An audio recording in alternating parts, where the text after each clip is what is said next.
გადაღლილი მშობლები და უყურადღებოდ დარჩენილი ბავშვები. დედმამის ემოციური გადაწვის გავლენა შვილებზე რა შედეგები შეიძლება ჰქონდეს ამას ბავშვის ფსიქოლოგიურ და ემოციურ განვითარებაზე. როგორ დავიცვათ ჩვენი და ჩვენი შვილების კეთილდღეობა? ამაზე ვისაუბრებთ დღეს თიკა წერეთის რუბრიკაში. ძალიან მნიშვნელოვან ამბავზე უნდა გვესაუბროს. მოგესალმებით თიკა. გამარჯობა თიკა. მეგობრებო დღეს რა თემა მოუძებნია? ეს გადამწვარი და გადაღლილი მშობელი გვერდზე მიზის. ემოციურ გადაწვაზე ვსაუბრობ. არა მხოლოდ მშობლებს შევეხები. ეკო და შენთვისაც ალბათ საყურადღებო იქნება, იმიტომ რომ დღეს შენი ცებები გავდა ემოციურად გადამწვარი ადამიანის ქსელს. ეს ნამდვილად არ არის სახალისო თემა, მინდა გითხრათ, საკმაოდ რთული და ძალიან მძიმე შედეგებით შეიძლება გამოიწვიოს. უბრალოდ ემოციური გადაწვა ეს არის მდგომარეობა, რომელსაც იწვევს მუდმივი სტრესი და დაგროვებული, გამოუხატავი სტრესი. ეხლა და ამ დროს ადამიანი შეიძლება გახდეს აგრესიული, გულმავიწყობა იცის, შრომისუნარიანობა იკლებს, ხასიათი შეიძლება გაფუჭდეს, შეიძლება დისტანცირდეს ოჯახის წევრებისგან, შეიძლება ნაკლებად მოსიყვარულე გახდეს და ასევე ემოციურად დაშორება ხდება ადამიანებს შორის. ეხლა წარმოიდგინეთ ეს ყველაფერი მშობლებზე რომ გადავიტანოთ, რამდენად ცუდია რომ აგრესიული მშობელი ხომ ძალიან მძიმეა, რა შედეგებს იწვევს ხო კარგად ვიცით, გულმავიწყობაც არ არის სასიამოვნო და ზოგადად ყველაფერი რომ გავიწყდება ეგეც ძალიან ცუდია. ეს ეხლა ცოტა რბილად მოვყევი, მაგრამ მაგალითი მინდა მოგიყვეთ საკმაოდ მძიმე ესეთი შემთხვევა ყოველთვის არ არის, მაგრამ აი ყველაზე კრიტიკულ და რთულ შემთხვევებში ესეთი რაღაცებიც კი ხდება. ამერიკაში საშუალო რგოლის მენეჯერი იყო ადამიანი, მამაკაცი, რომელსაც 2 წლის შვილი ყავდა და სამსახურში რაღაც რეორგანიზაციის პერიოდი ჰქონდა, ძალიან დატვირთული პერიოდი ჰქონდა სამსახურში, ასევე ეს 2 წლის შვილი ახლა ბუნებრივია უძილობაც გამოწვეული იყო ბავშვთან ზრუნვასთან დაკავშირებით და ბავშვი მიყავდა ბაღში. ჩასვა უკან მანქანის უკანა სავარძელზე მამას და ბაღში წასვლის, დიახ, ბაღში წასვლის ნაცვლად გააგრძელა გზა, წავიდა სამსახურში და მას აღარ ახსოვდა რომ ბავშვი უკანა სავარძელზე ყავდა. და საშინელება ის იყო რომ როდესაც გაახსენდა უკვე რომ ბავშვი დარჩა მანქანის სავარძელზე პარკინგზე, ბავშვი უკვე გარდაცვლილი დახვდა, იმიტომ რომ სიცხისგან ბავშვმა ვეღარ გაუძლო მოკლედ. ანუ ესეთი მნიშვნელოვანი რაღაცების დავიწყებაც კი შეიძლება, დავიწყებამდეც კი შეიძლება მიგიყვანოს გადაწვა. მაგრამ ეხლა ამ გადაწვას მინდა გითხრათ რომ აქვს თავისი ეტაპები. და ეხლა მინდა თიკას წესები ვთხოვო რომ გამოუშვან ეკრანზე და ეტაპი პირველი არის იწყება გულგრილობით. ანუ ცოტა უფრო გულგრილი ხდები ადამიანი. თითქოს რაღაცებზე ისე აღარ ნერვიულობ ეხლა. ნუ უკვე ჩემ გულს აღარაფერი ეკარება. თითქოს ეს კარგია, ვითომ არაფერი, მაგრამ სომატიკაში, ანუ ფსიქოსომატურ ჩივილებში რო გადავხედოთ, შეიძლება სურდო გქონდეს. ხა როცა ვირუსი არ გაქვს და სურდო მაინც გაქვს და ქრონიკულად არის და არც ალერგია არის, ხო? ამ დროს მაინც მისაქცევია ყურადღება. სხეული ხო ჩვენ გველაპარაკება ხომ. შემდეგი ეტაპი არის კონფლიქტურობის მომატება. ანუ უფრო შემდეგ თუ შეიძლება გამოგიჩინეთ შემდეგი კონფლიქტის მომატება. ანუ სომატიკა აქ არის თავის ტკივილი კუჭნაწლავის პრობლემები. ანუ უფრო მეტად კონფლიქტური შეიძლება გახდეს ადამიანი, ეს შეიძლება დაუშვათ სამსახურში მიღებული სტრესის შედეგად სამსახურში არ გამოხატოს, ეს კონფლიქტი სახლში გამოხატოს. ანუ ისეთ აგრესიული ხდები და გაგზიანებული, რასაც აქამდე ითმენდი, იმას აღარ ითმენ. და ესეც თიკა ყველაფერი ბოდიში ორივე სიმპტომი რაც ჩამოთვალეთ, ერთი შეხედვით თითქოს კარგია, ერთი რომ გულთან აღარ ვიკავებ წვრილმანებს და მეორე რომ ანუ პირდაპირ უშვებ ამ ემოციას, აღარ იტოვებ გულში არ იკლავ რაღაცებს და ამბობ და რასაც ადრე არ აქცევდი ყურადღებას, ახლა გარეთ უშვებ და თითქოს რა კარგია. ან უცი რა არის, აქ შეიძლება სულ სხვა რაღაცას უშვებ. შეიძლება შენ სულ უმიზეზოდ ეჩუებ, ანუ ისეთი საჩხუბარიც არ არის ის რაღაცა, რაზეც ეჩხუბებ. აქ ხშირად აქ სხვა ამბავე და რომ ჩაეძიები, რატო ეჭიდავები ბავშვს მუდმივად და რატო აყენებ ამ ხელა შეურაცხყოფას დაუშვათ, ხო რომ ჩაეძიები მიზეზი ბავშვი კი არ არის, შენი სხვა პრობლემებია, დაგროვებული სტრესი და დაგროვებული მოიღო სხვაზე ხო რაღაცნაირად თუმცა არ არის ხალხსებელი მაინც ბავშვზე გადავიტან ვისაც ვიშეხდება ვისაც ვიშეხდება ახლო ადამიანი ბავშვი ამ შემთხვევაში სუსტია და ხშირად არის ხოლმე რომ სუსტზე გადააქვთ ხოლმე ხო ანუ ოჯახის რომელიღაცა წევრი რომელთანაც უფრო ესეთი ადვილად გაქვს ურთიერთობა და გახსნილი ხარ ბოლომდე და მესამე არის უკვე რთული პერიოდი რთული ეტაპი როცა დეპრესიული სტადიაა და საქმის გაუფასურება ხდება ანუ რას ვაკეთებ ვის რაში სჭირდება მჭირდება, ესეთი განცდა გაქვს უკვე საკუთარი თავის. რისთვის ვიხვწვი, რატო ვაკეთებ? რა აზრი აქვს რაღაცას, ხო? ანუ უკვე დეპრესიული ფონია. სასოწარკვეთაში ვარდები. დიახ. სომატიკაში ეს გამოიხატება გულსისხლძარღვთა დაავადებებით, კუჭნაწლავის დაავადებებით და ასე შემდეგ. მოკლედ არის ეს მთელი რიგი პრობლემები და მე ამ თემასთან დაკავშირებით ჩავწერე ჰოლანდიელი ფსიქოთერაპევტი ბარბარა პომპე იყო ჩამოსული საქართველოში და სწორედ აი ამ თემაზე რა უნდა გავაკეთოთ, ანუ როგორ ვიზრუნოთ საკუთარ თავზე, იმისთვის რომ ჩვენ ემოციურად არ გადავიწვათ, სასურველია საკუთარ თავზე ზრუნვა, თვით ზრუნვა. და მოდით აი ვნახოთ რა გამოსავალს გვთავაზობს ქალბატონი ბარბარა. საინტერესოა. ცოტა მინდა თვით ზრუნვაზეც ვისაუბროთ, რადგან მშობლები ხშირად არ ზრუნავენ საკუთარ თავზე. ზრუნავენ ყველაზე, ბავშვებზე, ოჯახის წევრებზე, სამსახურზე და საკუთარი თავი გვერდით რჩებათ. რამდენად აუცილებელია ზრუნვა საკუთარ თავზე და როგორ გავაკეთოთ ეს? რა შეკითხვები დავსვათ, ან როგორ მივაქციოთ ყურადღება ჩვენს სხეულს ან საჭიროებებს? ზოგჯერ ეს გვავიწყდება. Yes, of course. რა თქმა უნდა, ძალიან მნიშვნელოვანია. ამას უშველის ის, რომ უბრალოდ ავდგეთ და დრო დავუთმოთ საკუთარ თავს.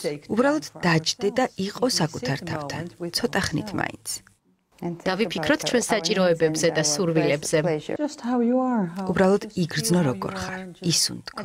დაჯდე და არ იფიქრო არაფერზე. დაჯდე და დაინახო შენი შვილები.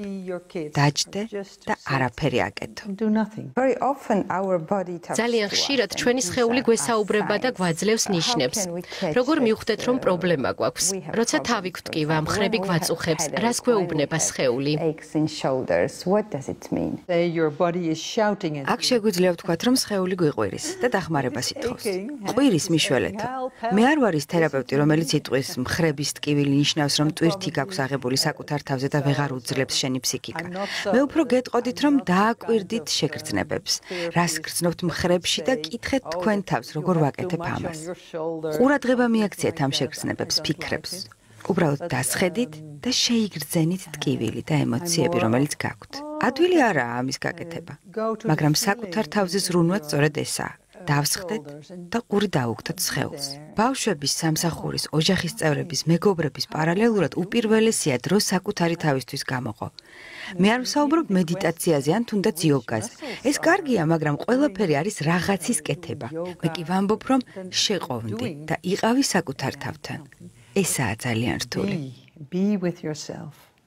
შენელდე, შეჩერდე და იყო საკუთარი თავი. დიახ. მშობლებისთვის ძალიან რთულია. ბევრი გეგმა აქვთ თავში. და მერე სხეული იწყებს ტკივილს. შეიძლება ეს იყოს მხარი ან წელი. თუ არ მოусმენ, უფრო გაძლიერდება. ანუ როცა სხეული ტკივილს იწყებს, აქ უნდა გავჩერდეთ? მანამდეც უნდა მოусმინოთ, რადგან სხეული ყოველთვის გვაძლევს ყველა სახის ნიშანს. როგორი რეაქცია გვაქვს ამა თუ იმ მოვლენაზე? ძალიან სასარგებლოა სუნთქვები. უბრალოდ ისუნთქეთ, ეს არა არამე განსაკუთრებული. შენ თვითონ იცი შენი საჭიროებები. უნდა მოусმინოთ თავს. თუ არ მოусმენთ გონებას და სხეულს, გადაიწვევით. ეგრეთ წოდებული ბურნაუთი განვითარდება. როცა გადაწვის ნიშნები გვაქვს, რა ვქნათ? აუცილებელია ფსიქოთერაპევტთან მისვლა, თუ შეგვიძლია დავსხდეთ, მოვусმინოთ საკუთარ თავს და სუნთქვა დავიწყოთ.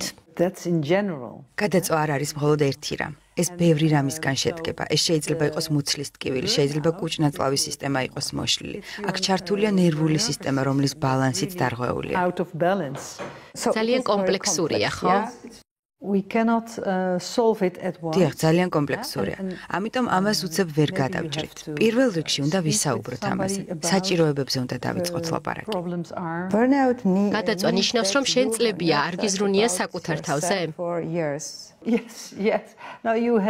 შენ არ შეხვედრი ხარ შენ საჭიროებებს წლებია. არ შეხვედრი ხარ შენ საჭიროებებს წლებია. ძალიან საინტერესო აქცენტები გააკეთა ბარბარამ, სხვათა შორის ყველაზე მნიშვნელოვანი არის მე რაც ყურში მომხვდა და დამრჩა არის ის, რომ ჩვენ ხო გგონია, რომ მაგალითად რომ საკუთარ თავზე ზრუნვა არის ის, რომ წავალთ იოგაზე, გავისეიროთ რაღაცას. ანუ ესეც რაღაცის კეთება არისო და უბრალოდ აი ცოტა ხანს გაჩერდი. აი ამ ქაოტურ სამყაროში ძალიან რთულია გაჩერება. უბრალოდ გაჩერდი და თუნდაც ეს იყოს 5 წუთი, აი გაჩერდი და არაფერი აკეთო. აი ეს არაფრის კეთება ზოგჯერ აი როგორი მნიშვნელოვანია ვასიკო ეხლა. როგორი მნიშვნელოვანია და აი ონკანს რო შევშვი, წყალი გაქვს გინდა რომ აავსო და დაიცალა ჭიქა და ამ ონკანს რო შევშვირო, ხო უნდა გააჩერო რომ აივსოს. აი ზუსტად ეს ეფექტი აქვს. ჩიკა ცოტა ხან შეისწავლე. აი მე მაგალითად ჩემ შემთხვევაზე ვისაუბრებ, როცა ვჩერდები ფიზიკურად. ტვინში ისეთი ხდება, რომ შემიძლია მთელი ღამე არ მეძინოს, ფიქრებს ვერ ვაჩერებ. ყველაზე მეტად აი სულ რეალი გონება, სულ რაღაცას ვაკეთებ, თან ძირითადად სამსახურეობრივად, ჩემს გონებაში. აქ რაღაც დაგეგმილი უნდა გქონდეს ალბათ ცოტა უფრო. ანუ თუ შენ არ გაწუხებს, მაშინ არაფერი შეგიძლია გააგრძელო, მაგრამ რაღაცა დროის შემდეგ შეიძლება შეგაწუხო სამან. მაგალითად 2 დღის წინ 40 საათი ჩვენ აქაც დავდიოდი ყველაფერი ჩვენებად ვაკეთებ, მაგრამ 40 საათი გადამულად არ მძინებია. ეს ფაქტობრივად არის ძალადობა საკუთარ თავზე ეკო. და დღეს შენ როგორც იცი, ძალიან გავდა ძალიან აჟიტირებული, აქტიური ვერ ვაჩერებ და აი ჩემთვის ეკო გავს ბავშვს, რომელსაც ძალიან ბევრ წრეზე დაატარებდი და საღამოს რო ვერ იძინებს, იმიტომ რომ მეტად გადაიღება. ერთი რაღაცა მაინც საბოლოოდ მაინც რაღაცა სამსახურს უკავშირდება ეს გადაწყვეტილება და ამიტომ მე მექნება ასეთი აზრი მაქვს მე რომ უნდა იმუშაო იმისთვის რომ იცხოვრო და კი არ უნდა იცხოვრო იმისთვის რომ იმუშაო. აი ეს თუ შეიცვლება ძალიან კარგი იქნება. თუ კი არა ეგ არის რაც გვიშვენის თორე შენ თუ მთელი იმისთვის ცხორ სულ რომ იმუშაო მაშინ გადაიწყვეტი კი არა შეიძლება გაწევა. იმუშაობა თუ გტვირ თავს დადებითი და წეს კარგია მაგრამ აი რაც შეეხება გაჩერება ბევრ საქმეს ჩვენ ვისაუბრეთ ამაზე სანამ შემოვიდოდით ეთერში რომ მე მაგალითად მაქვს პირიქით თუ კი მაქვს ძალიან ბევრი საქმე და ყველაფერს დედაც კარგი ვარ მეუღლეც კარგი აი ყველაფრად ვარგი ვარ მაგრამ აი საკმარისზე უცებ მივხვდები ფიზიკურად დავიყრალ და მოდი ხვალ დავისნებ და ნაკლებ საქმეს გავაკეთებ თუ კი გამომივიდა ეს აი იმ რაღაც დასვენების 2 საათს რომ მოვახმარ ჩემ თავს მე რაღაცად ვეღარ ვდგები ფორმაში და მე რაღაც შფოთი მაქვს რომ რაღაცა დავაკელი შემეძლო რომ უფრო მნიშვნელოვანი გამეკეთებინა და ასე შემდგომ. აი დასვენების 2 საათს როგორ მოახმარ შენ თავს ხოთა შორის ესეც უნდა ვიცოდეთ რომ დასვენება და საკუთარ კულტურა კარგია, საჭიროა იმისთვის რომ შენ ხომ ხარ ამ აქტიურობის პროცესში კარგი და უკეთესი დედა იქნები. კი ასეა და მაგრამ დასვენებაც უნდა იცოდე როგორ დაისვენ. ხო აი ეს არის უნიშნულოვანი. დასვენების შემთხვევაში როდესაც მე ჩემ თავს დავუგდებ ყურს ხო უკეთესი დედა ვიქნები იმიტომ რომ მე თუ ჩემი თავისთვის ყურის დაგდება არ ვიცი როგორ მეცოდინება სხვისთვის ყური, როგორ მოვუსმენ სხვას, ხო? ეს ახალგაზრდები როცა ვართ, აქტიურები ვართ და ენერგია გვაქვს, მაგრამ ეს ენერგიაც ხო სასრულია და არ უნდა გამოვიყენოთ ბოროტად. ანუ სანამ ასე მოგწონს თითქოს მაინც დავაკვირდეთ, რომ ეს რეჟიმი ახლა ნორმალურია, სადღაც დასვენება ხომ ჭირდება და აი იმ დასვენების საათები თუ წუთები უნდა გქონდეს. ზოგჯერ მართლა 5 წუთი შეყოვნებაც საკმარისია, მართლა, ოღონდაც ეს რაღაც სისტემაში უნდა გქონდეს. მოყვანილი და საკუთარ თავს ყური უნდა დაუგდო, იმიტომ რომ სხეული გიყვირისო, ესეთი რაღაცა თქვა ბარბარა. როდესაც სხეული ხო გვაძლევს ჩვენ რაღაც ნიშნებს და თუ ტკივილები სხეულში გადავიდა, უკვე უნდა გაჩერდი აუცილებლად და ანუ უძილობა თუ გაქვს, თუ ვერ იძილებ, აქ რაღაცაშია საქმე. ეს არ არის ისეთ ყველა არ ხდება. მოდით ახლა შემდეგიც მოვისმინოთ, შემდეგ კიდევ ერთი ფრაგმენტი ჩავწერე ბარბარასთან და მოდით ვნახოთ რა სამყაროს. საინტერესოა. So what can we say about რა შეგვიძლია ვთქვათ საზღვრებზე? მე ვარ ბებია. დედა. როცა ჩემი ტყუპები პატარები იყვნენ, სახლში რომ ბრუნდებოდნენ, მე დაღლილი ვიყავი. ისინი კი ხმაურობდნენ, დარბოდნენ. უნდოდათ ხტუნაობა და სიცილი. მე კი მინდოდა რომ დამსხდარიყვნენ, ჩაი დაელიათ. უბრალოდ გამომეკითხა როგორ იყვნენ და დღემ როგორ ჩაიარა, მაგრამ ცელქობაში გართული ბავშვები ჩემ შეკითხვებზე რა თქმა უნდა არ პასუხობდნენ. არც მაგიდასთან დასხდომა სურდათ და რომ დავაკვირდი რატომ ხდებოდა ეს, მივხვდი რომ მაგიდასთან მშვიდად დაჯდომა ჩემი მოთხოვნილება იყო და არა მათი. მე მინდოდა დამსხდარიყვნენ სუფრასთან და ჩაი დაელიათ. მათი მოთხოვნილება იყო თამაში. თამაში უნდოდათ გესმით? საზღვრებთან მუშაობისა და ზრუნვის პროცესში რაც ვისწავლე ისაა, რომ არ უნდა მოვაქციო ბავშვები ჩემს სურვილებში. ანუ ეს თქვენი მოთხოვნილება იყო? დიახ, ჩემი მოთხოვნილება იყო, რომ დამსხდარიყვნენ და ეჭამათ. და მაშინ რა უნდა ვქნათ, როცა მართლაც საჭიროა, რომ ბავშვები დავსვათ მაგიდის გარშემო, რადგან ჭამის დრო აქვთ. როგორ ვუპასუხოთ, როცა ისინი უარს ამბობენ? მაგალითად, მათ არ სურთ ჭამა და ამას ვხვდებით მშობლები. რატომ გვინდა ჩვენ მშობლებს, რომ ბავშვებმა მაინც და მაინც ისჭამონ, რასაც ვთავაზობთ? ბევრი მშობელი იტყვის, რომ ეს მათთვის და მათი ჯანმრთელობისთვისაა აუცილებელი. ისინი ჯანმრთელები არიან. და თუ არაფერს ჭამენ? არა. ეს ეხება მხოლოდ ამ კონკრეტულ საკვებს. ამ კონკრეტულ ხილს თუ ბოსტნეულს. თქვენ ამბობთ, რომ როცა ბავშვი უარს ამბობს ჭამაზე, აღარ უნდა შევთავაზოთ ან გთხოვოთ? თქვენ შეგიძლიათ შესთავაზოთ, მაგრამ არ უნდა დააძალოთ და არ უნდა დააშინოთ. თუ დავაძალებთ ბავშვებს ეცოდინებათ, რომ დედას ძალიან აღელვებს კვება, რომ ეს დედის სუსტი წერტილია. კვება უმნიშვნელოვანესია ადამიანების ცხოვრებაში. უბრალოდ ჩვენ საკითხს ისე არ უნდა შევხედოთ, რომ ბავშვმა ეს თუ არ ჭამა ქვეყანა დაიქცევა. უნდა ვიცოდეთ, რომ ბავშვი ჯანმრთელია, გარემოც ჯანმრთელია და თუ ამ ერთ კონკრეტულ საკვებს არ მიირთმევს, არ დაშავდება ამით არაფერი. თუ უარს ამბობს, ჩვენ შეგვიძლია პატივი ვცეთ მის სურვილს და შევეშვათ, ხო? დიახ. კი ბატონო, დაუშვათ, მე პატივს ვცემ ბავშვის გადაწყვეტილებას და გაგებით ვეკიდები, რომ მას არ სურს კვება, მაგრამ მაინც ნერვიულობ შინაგანად, რომ ბავშვი მშიერია. ამ დროს რა ვუყო ჩემ შეგრძნებებს? დააკვირდით, ხომ არ არის ეს თქვენი პროექციული ფიქრები? როცა ბავშვს ეუბნებით, მშიერი ხარო, დააკვირდით, თქვენ თვითონ ხომ არ ხართ იმ მომენტში მშიერი. ეს შეიძლება მშობლის მოთხოვნილება იყოს და არა ბავშვის. ამიტომ დააკვირდით საკუთარ თავს, რა არის თქვენი მოთხოვნილება მოცემულ მომენტში. აი ასეთ დროს, როცა სტრესში ვართ, დაძაბულები ვართ, რა სახის სავარჯიშო შეიძლება გავაკეთოთ, რომ დავმშვიდდეთ? გამტვირთოთ სხეული, დავიმშვიდოთ ჩვენი ფიქრები. შეგიძლიათ გვირჩიოთ რამე? Yes, play with your children. დიახ, დაიწყეთ თამაში ბავშვებთან. მომენტალურად დამშვიდდებით და გაბედნიერდებით. ასევე, ნუ იქნებით ძალიან მკაცრები. ნუ დანიშნავთ კონკრეტულ დროს ჭამისთვის. ჯერ დამშვიდდით. 10 წუთის შემდეგაც შეიძლება ჭამოს ბავშვი. როგორ ფიქრობთ, ბავშვებთან წესები გვჭირდება? რა თქმა უნდა გვჭირდება. როგორი წესები გვჭირდება? ჩვენ წესები უნდა გქონდეს ყველგან. უნდა გქონდეს პრიორიტეტები და უნდა ვიცოდეთ რა დანიშნულება და მიზანი აქვს წესებს. რა არის მშობლებისთვის ყველაზე მნიშვნელოვანი? ბავშვის აღზრდისას რა უნდა იცოდნენ? რომ შენი შვილი არის სხვა ადამიანი და შენ არ იცნობ მას. არ იცი რა სურს მას, რა ტკივა. შენ არ იცნობ შენ შვილს. შენ არ იცნობ არც შენს პარტნიორს. აქედან წამოვა ცნობის მოყვარეობა და დასვამ შეკითხვას. კითხავ ბავშვს, რა გჭირდება. ასეთი ხედვა ძალიან მნიშვნელოვანია მშობლისთვის. თქვენ საუბრობდით ბავშვებთან თამაშზე. როგორი თამაშია სასარგებლო, ვითამაშოთ ის, რაც ბავშვებს სურთ თუ ის, რაც ჩვენ გვსურს? როგორ ვითამაშოთ? ჩვენი წესებით თუ მათი წესებით?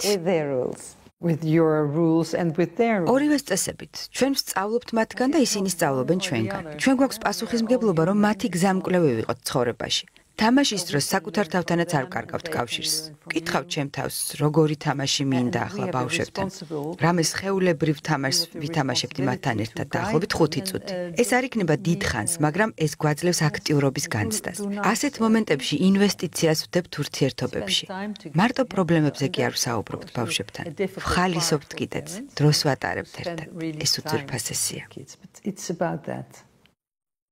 ეკოს დავუგეგმეთ დღევანდელი დღე მე ვასიკომ და თიკამ და აქედან პირდაპირ მიდის თიკასთან კაბინეტში უკვე გადაინაცვლებს. ხო, წაღრმა ჩანამებული ემოციური გადაწყვეტა გამოვიდა. აუცილებელია, მაგრამ იმისთვის რომ ჩვენ ემოციურად არ გადავიწვათ, სწორედ ის საზღვრები არის ბავშვებთან, საზღვრების დაცვა არის აუცილებელი, როცა და შესაბამისად საზღვრები რომ დავიცვათ, უნდა მოусმინოთ და პირველ რიგში უნდა მოусმინოთ საკუთარ თავს და აი ეს რეკლამ ინტერვიუს დროს საუბრობდით ეკოსთან და მინდა მაყურებელსაც კიდევ ყურადღებით დეტალურად ვუთხრანო. ის რომ მე თუნდაც 3 წუთი დავჭდები და არაფერზე ვიფიქრებ, მართლა საერთოდ ტვინს კი არ ვთიშავ. უბრალოდ ვაკვირდები საკუთარ თავს და ვფიქრობ, რომ რა მაგარია, აი ხა ამ წუთას მე მშვიდად ვარ.